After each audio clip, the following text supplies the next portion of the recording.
નમસ્કાર મિત્રો, આજના વિડીયોમાં આપણે એવા મંત્રો વિશે જાણીશું જેનો જાપ કરવાથી તમારા ઘરમાં સુખ શાંતિ બની રહે છે. સામાન્ય રીતે મનુષ્યને તેના જીવનમાં કોઈને કોઈ મુશ્કેલી તો હોય જ છે અને તે તેનાથી બચવાના અથવા તો તે મુશ્કેલીમાંથી બહાર નીકળવાના પ્રયત્નો કરતો હોય છે.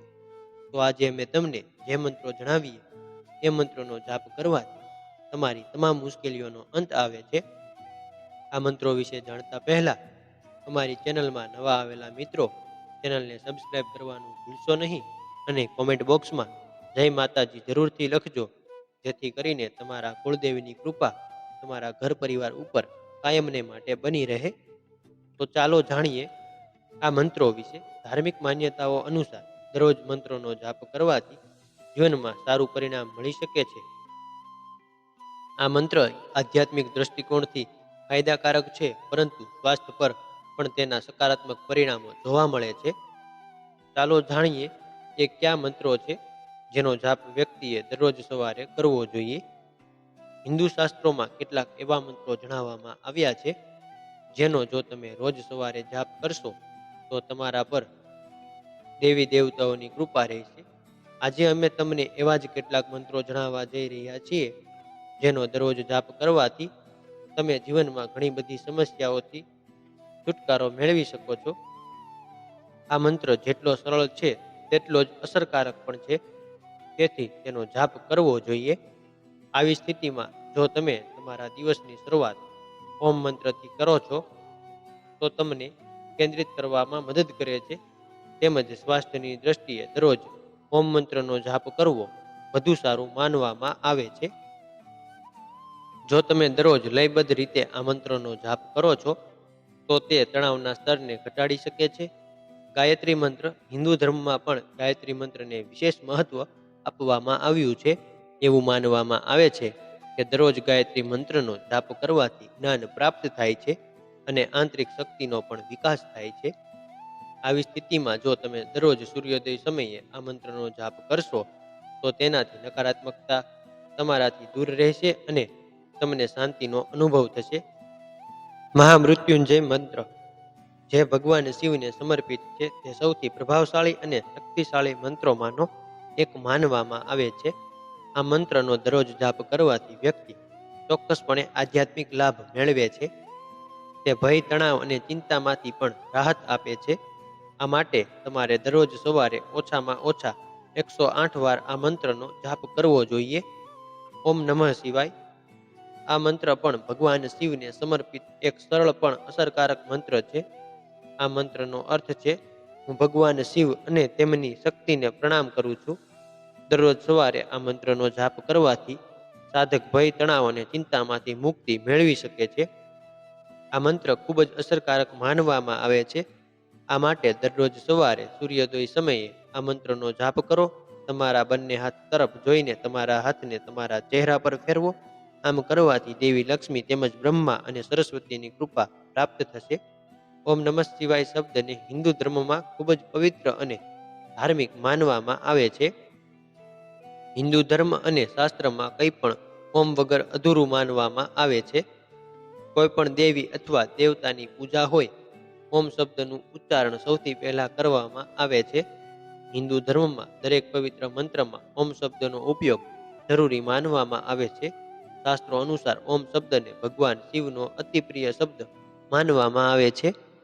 વિજ્ઞાને પણ આ શબ્દને મેડિકેટેડ સ્વીકાર્યું છે. જ્યોતિષ શાસ્ત્ર અનુસાર ઓમ શબ્દના ઉચ્ચારણ માત્રથી નીકળતી ધ્વનિ મનને શાંત કરે છે અને લોકોને કેટલાય રોગથી મુક્ત કરે છે. આ શબ્દમાં કેટલી શક્તિ છે, જાણો. ઓમ શબ્દનું ઉચ્ચારણ કરવાની યોગ્ય રીત કઈ છે અને આ શબ્દને કયા સમયે બોલવાથી તેની સૌથી સારી અસર પડે છે. ઓમ શબ્દ 3 અક્ષરથી બનતો શબ્દ છે. આ અક્ષર છે અ, ઉ અને મ, જેમાં અ અક્ષરનો અર્થ છે ઉત્પન્ન કરવું, ઉનો અર્થ છે ઉઠવું અને મ અક્ષરનો અર્થ છે મૌન રહેવું. એટલે કે જ્યારે આ ત્રણેય અક્ષર મળે છે ત્યારે તેનો અર્થ થાય છે બ્રહ્મકાલીન થઈ જવું. એટલા માટે જ્યારે પણ તમે ઓમ શબ્દનું ઉચ્ચારણ કરો ત્યારે આ ત્રણેય અક્ષરોનો ધ્યાનમાં રાખીને કરો. ઓમ શબ્દનું ઉચ્ચારણ કરતી વખતે એક વિશેષ ધ્વનિ ઉત્પન્ન થાય છે, જેનાથી શરીરના અલગ અલગ ભાગમાં કંપારી ઉદ્ભવે છે. જ્યારે તમે ઉ બોલો છો ત્યારે તમારા શરીરના મધ્ય ભાગમાં કંપારી થાય છે.